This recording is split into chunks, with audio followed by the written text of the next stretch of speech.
Hey everyone, welcome back to the channel, Software Engineer K, and we have some big news today. So the CEO of Monsta Infinite, Jin Tan, he did put out a letter of resignation where he is going to be stepping down. However, that title was extremely misleading.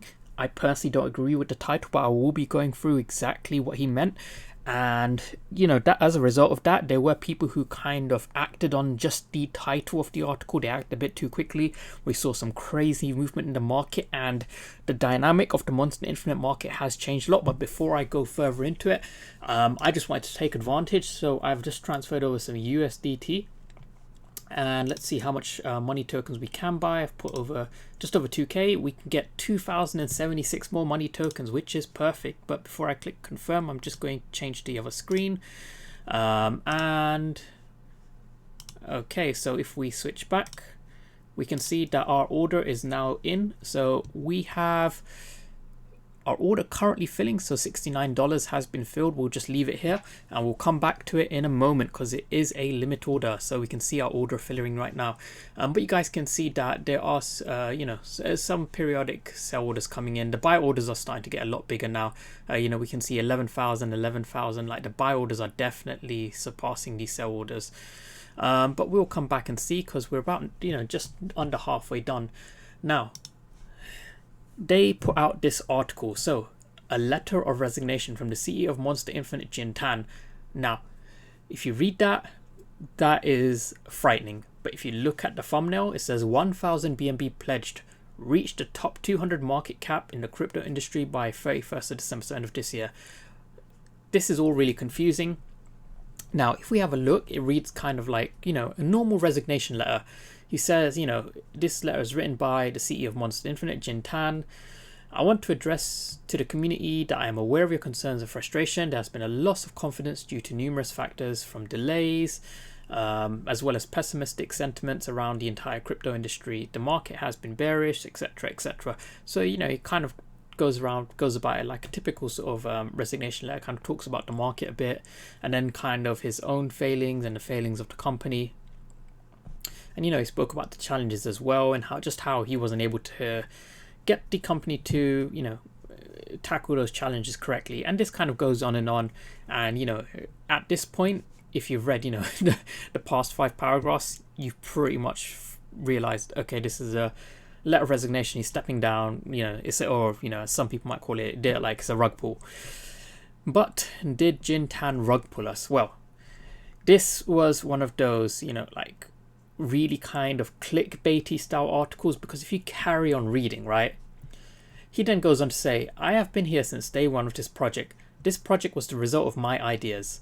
Just like the father to a son concept, I care a lot about what happens to Monsta Infinite. Since the challenges and mistakes happened, I thought a lot about stepping down. And then he talks about how he's thought about stepping down, but he then says stepping down is the easy option. And he believes, he quotes that saying, living is not easy, kind of giving up is easy. So he said that he's not going to give up, he's not going to step down. Instead, what he's going to be doing is some heavy restructuring of Monsta Infinite. So they're going to really push hard now to restructure and deliver more often, to address all of the issues, all of the delays that came about, all of the negative sentiments around, the kind of token and whatnot that's been kind of popping up. And they're just going to tackle all of it. And, he has decided to, just as an incentive, maybe just as a push to himself, he is taking 1,000 BNB tokens from his own personal account.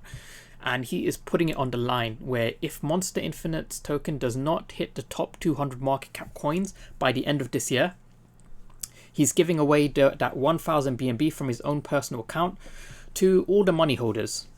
And just to put it into perspective, 1,000 BNB, that's like, $600,000. And, when the money circulating supply is like, $15 million, he's basically giving away like 3% of the circulating supply in BNB as a dollar equivalent, which is a big chunk for someone to be wagering, like one individual to just be giving away like that. So that is pretty huge. I think he's very confident because I believe he probably knows what is going to be coming. And this kind of thing is all done via smart contract. So, I think they're going to have like a release based off of if the Monsta Infinite token isn't at a certain rank at that date. So we'll just we'll see what happens. But you know, it's actually quite like when you read this article fully, you realize just how bullish this article is. You know, he kind of goes on to say, you know, to prove my sincerity and commitment to this project, I'll be pledging 1,000 BNB worth of money from my own financials into the wallet address, and then publicly announce the wallet address. And you know, he basically like gives the address there. But you know, the whole concept of oh wait, sorry, it's not money holders, it's at least one monster holder, which is good. You know, I'm happy with that. But just on that point, I think it's very, very important to distinguish that the Monster team, they were already doing quite well relative to most projects. It's just they grew way too fast, and this is the problem with a lot of projects, is when they grow too fast, they don't have the infrastructure to, you know, manage all of the kind of deadlines associated with their roadmap.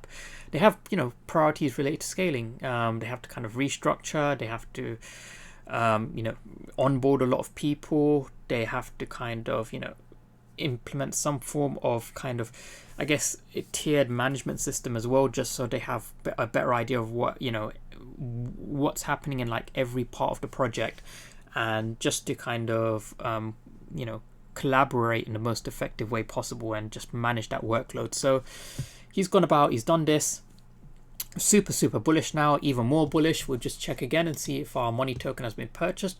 We're halfway there, $1,040 out of 2,091. That's fine. You know, it's quite going to hold, but we can see that the sell orders are starting to reduce a lot and the buy orders are picking up. So it might be, I think I'll leave this, but you know, I think we're kind of sat at where the bottom pretty much is. The lowest I ever saw MONI token go, like since the pre-launch was since the launch was like just slightly under $1. Since then, I've never seen it go that low, except for today, and I think that's just attribute to the article. Now, what is my concern? Well, if we have a look at this, so this is kind of the activity of MONI token between the 90 minutes as of today, this morning, and this is what happened. 1, 2, 3 people. If we just focus on these top 3 people, okay, just the top 3 people.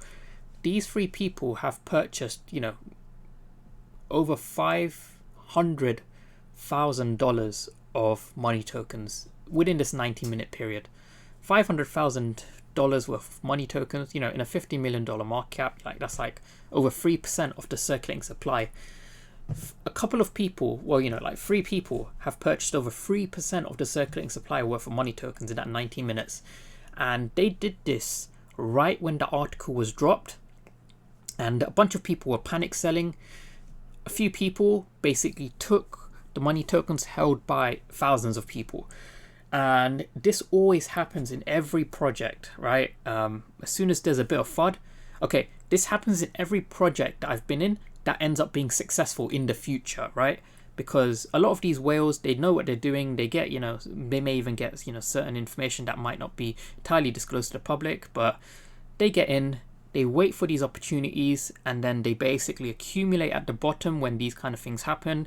And then when the price goes up, you know, they'll sell again, and then other people kind of see that the price is going down. They'll panic sell, and then these whales will accumulate at a lower price than what they sold at. Their bag size increases, and then just keep repeating that again and again and again until the project finally launches the main things that people are looking forward to, and then the price skyrockets, and then these whales have a much bigger slice of the pie. That's basically how it works. So I knew this was going to happen. This is exactly what happened. This is why I did my research. I kind of put out a statement about exactly what the article is referring to. You know, that eased some people's minds. And right now what we're seeing, which is why I'm buying, is, you know, these huge like kind of volume sell orders, and then they're followed by these kind of huge volume buy orders. It's not like, you know, these small little wallet holders. Like, these are some big guys, and they're basically doing exactly what I just explained to you. And I've seen this happen in loads of projects. So if we just have a look back again, oh, it looks like our order has gone through. So we now have some more MONI tokens. So just on the exchange, you know, we've got nearly 10,000 money tokens. Most of my money, like, you know, I keep, well, it's kind of like, it's actually staked, as well as, like, you know, in breeding and whatnot as well. Just because, you know, I like spreading my money tokens out. I'm kind of using it for various different things, but I do have a new strategy I will be sharing. I'm going to be testing it out a bit more, but it's a very, very, I would say, relatively low risk way of maximizing your money return. So so far I've made, you know, at least a 10x off of this strategy, so I will be sharing it eventually. But if we go to the price of money, so right now we are actually on gate.io, which is good. So if we can go to the full screen now, if we just zoom out a bit and let's go to the 4-hourly chart actually.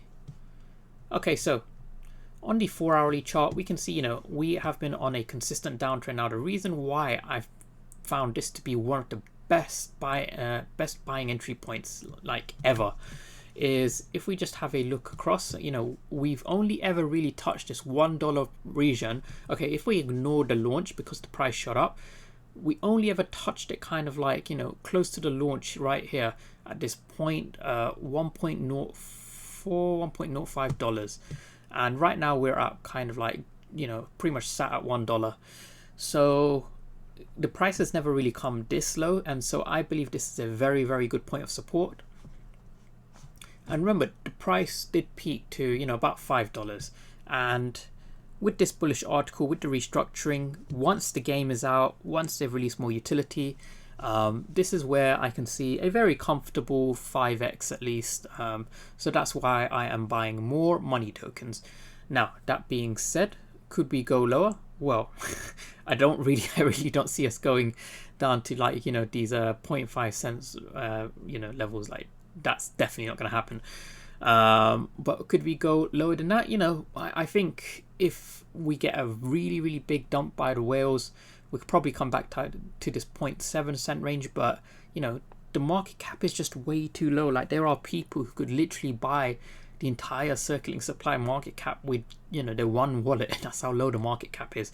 So given the potential downside, you know, we could like go down maybe 30-40% more at worst, I would say. But given the potential upside, you know, we're looking at 500% at the peak. So I would say risk to reward ratio, I'm risking about 30% for, you know, 400%. And I think that for me is very, very lucrative given where they are right now with the project. They are kind of like going through some struggles, but I know they'll deliver because so far they've delivered quite well. May not have been to the exact deadlines that we were expecting, but they did deliver. So yeah, I'm pretty bullish. But yeah, that's pretty much everything I want to go through with you guys today. Thanks so much for watching. Please do like, subscribe, support the content, and I will see you guys in the next video. See ya.